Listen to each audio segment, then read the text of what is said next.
Cara, assim, a minha tristeza é por saber que o Arrascaeta é um jogador genial, um cara, assim, craque, cracaço de bola, e ele convive com esse problema há tanto tempo, sabe?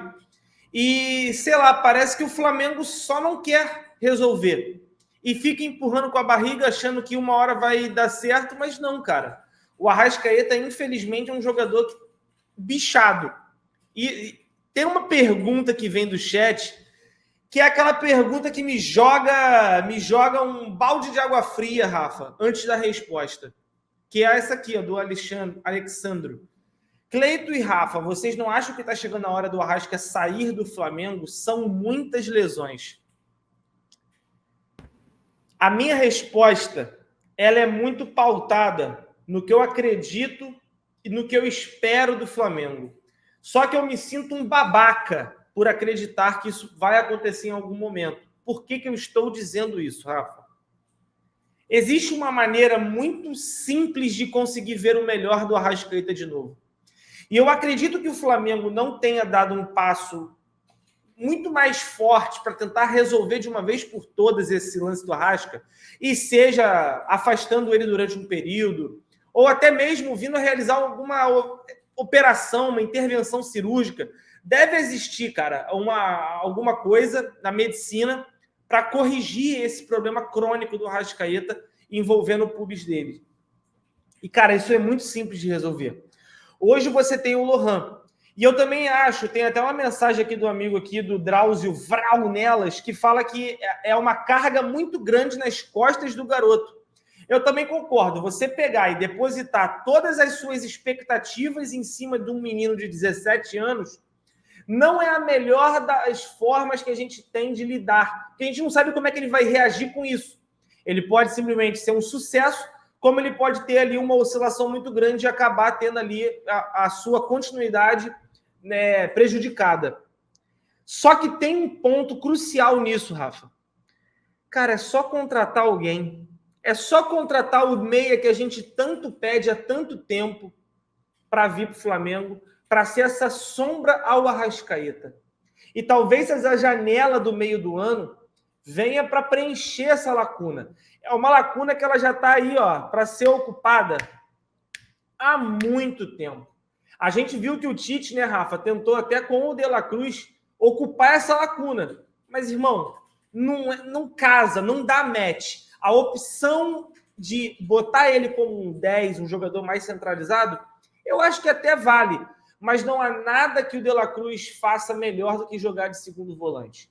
Então, acredito eu que o Flamengo tenha que olhar para o cenário de contratações, precisa analisar o elenco e entender que o Arrascaeta, por mais que você queira insistir no Lohan, pode acontecer do Arrascaeta voltar a ficar afastado por conta de uma lesão, e aí você vai ter apenas o Lohan para aquela função.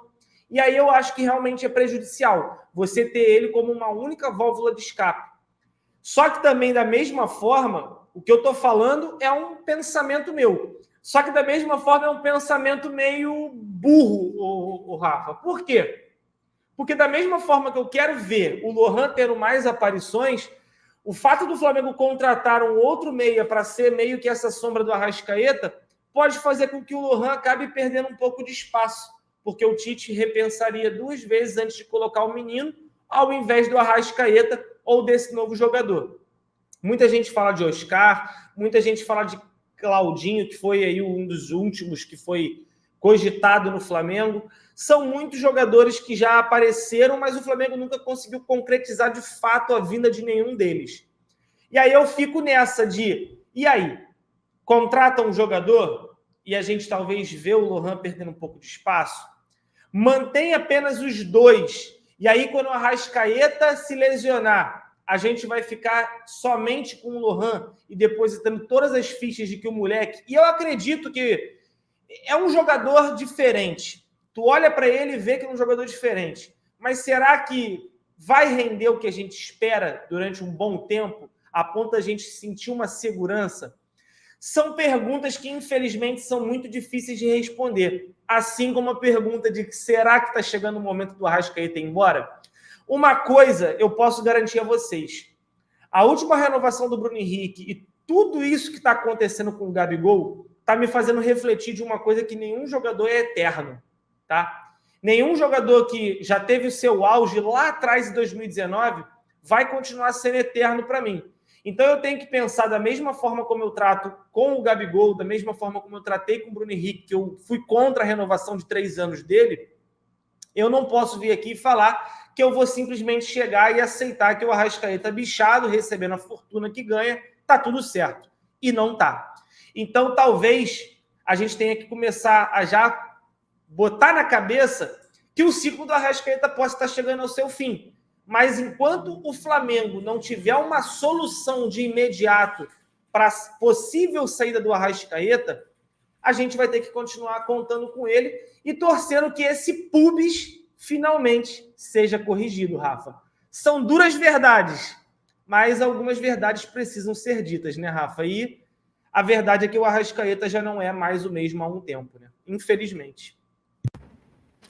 Primeiro, parabéns pela pergunta, cara.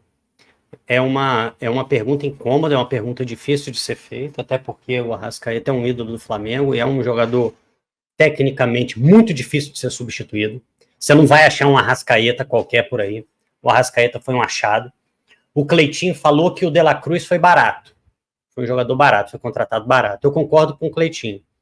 E eu vou falar também. Arrascaeta foi barato também. Porque ele já trouxe para o Flamengo, tipo do investimento bem feito, foi Arrascaeta. Mas vamos lá, vamos tentar entender. Eu acho que o Flamengo, muitas vezes, deixa as renovações de contrato muito baseadas em idolatria, em relação ao que o jogador já fez pelo Flamengo, em relação a um imaginário de um craque que a gente viu jogar há alguns anos. Renovações, elas têm que ser feitas de maneira muito mais técnica do que o Flamengo faz. O Flamengo precisa saber se esse jogador está correndo, quantos piques ele dá por jogo, qual velocidade ele atinge, quantos passes verticais ele dá, qual é a produtividade desse jogador. E também, na hora de ver produtividade, tem um que é muito fácil de saber, que é quantos minutos ele está em campo. Se ele está poucos minutos em campo, você tem que pensar 2, 3 vezes antes de renovar o contrato. E isso tem que valer para todo mundo. E muitas vezes não valeu. Não valeu para o Diego Ribas, que é um cara que eu sou fã. Não valeu para o Diego Alves. Não valeu para vários jogadores. Porque aos poucos o Flamengo tem que tentar conseguir diferenciar o que é respeito por um ídolo e o que é você renovar um contrato por situações que vão além do futebol que ele está apresentando e do que você projeta que ele vai fazer nos anos seguintes. Parece que no Flamengo, e parte da torcida às vezes compra essa ideia de que não oferecer contrato para jogador com histórico no clube é falta de respeito. Isso não faz o menor sentido. Contrato você oferece para quem você projeta que vai jogar bem nos próximos anos. Até pouco tempo, estavam discutindo renovação de contrato para Rodrigo Caio, que é um cara histórico no Flamengo. Eu sou muito fã do Rodrigo Caio, não tem condição física nenhuma. Até pouco tempo estavam discutindo contrato longo e com valorização salarial para Gabigol. O que nos... todo contrato é um risco, mas você precisa ver quantas partidas esse jogador está jogando, o que ele está produzindo, para tentar minimizar esse risco. Então, eu não vou dizer que eu sou contra uma renovação de contrato do Arrascaeta nesse momento, mas ele está na berlinda. A análise do futebol dele vai ter que dizer, porque o contrato dele nem acaba esse ano, né? Mas o Flamengo precisa estar em constante análise, e essa análise ela tem que ser técnica, ela não pode ser uma análise emocional, não pode ser uma análise afetiva, porque nós amamos o Arrascaeta, nós gostamos muito do Arrascaeta, a gente já viu esse cara fazer muitas coisas muito boas em campo para o Flamengo. A análise ela precisa fugir disso. Não é de quem vai bater palma para o histórico do jogador. Agora vamos falar um pouquinho de Lohan, sombra. Eu gosto muito dessa ideia, tá? Que todos os jogadores tenham uma sombra. Que todos os jogadores tenham alguém ali pronto para qualquer bobeira o jogador pegar a função de titular. Acho, por exemplo, que o Ayrton Lucas começou a jogar mais depois que o Vinha chegou. Dá as escorregadas dele, mas acho que o Ayrton Lucas, por exemplo, melhorou. Eu acho que é sempre bom ter uma sombra. Mas nesse momento, sinceramente, eu já considero o Lohan uma sombra ao Arrascaeta. Só que eu quero fazer um alerta aqui. Só haverá sombra no elenco se os jogadores estiverem disputando em condições de igualdade. Se um jogador, de fato, possa, jogando futebol, tirar a posição do outro. O que não pode, eu acho, por exemplo, é o Arrascaeta tá jogando mal e a gente falar assim, não, mas o Lohan é um menino. Ou então falar assim, não, mas o Arrascaeta é craque, ele vai voltar a jogar. Aí esquece essa ideia de sombra, porque aí a gente tem posições fixas no time, gravada na pedra e ninguém vai sair. Não, o Lohan não pode ser titular enquanto tiver o Arrascaeta. Aí a gente acaba com a competitividade no elenco. E isso fez muito mal para o Flamengo ao longo dos últimos anos. Jogadores com cadeira cativa no time. Então, até para isso, eu acho que a gente tem que aproveitar esse bom momento do Lohan. De fato, ele pode sentir a sequência de jogos, como pode não sentir também.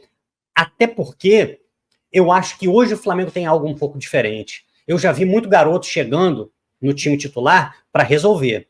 Hoje, se você for pegar o time do Flamengo tem De La Cruz, o time do Flamengo tem Gerson, o time do Flamengo tem Pedro, tem Cebolinha. Por que a responsabilidade deveria cair em cima do Lohan? Não, o Lohan está ali para somar, o Lohan está ali para ajudar. Então, a partir do momento que a gente... eu acho que o Arrascaeta talvez ainda não tenha sombra no Flamengo, Cleitinho, porque a gente não lançou um olhar correto sobre o Lohan. O Lohan já tem potencial para ser esse sombra. Ou até para ser o titular, que vai tirar a posição dele. Mas para isso tem que respeitar o momento do garoto. Se começar também, não, mas é menino. No Palmeiras também tem um monte de menino que está resolvendo lá para eles. O Flamengo precisa deixar que esses talentos eles aflorem. E isso você consegue com minutos. Então, para mim, a solução está aqui dentro. Eu não estou querendo dizer que o Flamengo não deva trazer um meia, tá? Eu acho que seria muito bom que o Flamengo pudesse trazer um bom meia. Mas muitas vezes a gente procura a solução do lado de fora quando a solução já está aqui dentro. Por que necessariamente que a gente tem que ir olhar um meia do lado de fora se a gente nem está dando minutos para o Lohan? Porque de repente o Lohan nos responde à altura. E aí? Já aconteceu isso. Eu vou lembrar um acaso de um jogador que até foi um jogador depois que decaiu muito no futebol, mas eu vou lembrar para vocês o Jorge, lateral esquerdo. O Flamengo trouxe jogador de fora e trouxe armeiro, e trouxe um, trouxe outro. Daqui a pouco a solução estava debaixo dos nossos narizes. A solução era o Jorge. De repente, esse meia que a gente está pedindo há tantos anos para fazer sombra ou até mesmo disputar com a Arrascaeta, de repente já está aqui. E a gente que não está querendo enxergar. Então, para mim, eu acho que é o momento do Tite, sim, como ele gosta de dizer, ouvir o campo. O campo está pedindo o Lohan. E se for o caso, se o Lohan sentir, tem uma janela esse ano ainda. Talvez, se o Lohan não tiver a altura do desafio, tem uma janela. Aí o Flamengo pode se movimentar e trazer um jogador. Mas enquanto essa janela não chega, para mim é o momento dele. Até por isso eu gostaria de vê-lo como titular no jogo do Amazonas, Cleitinho.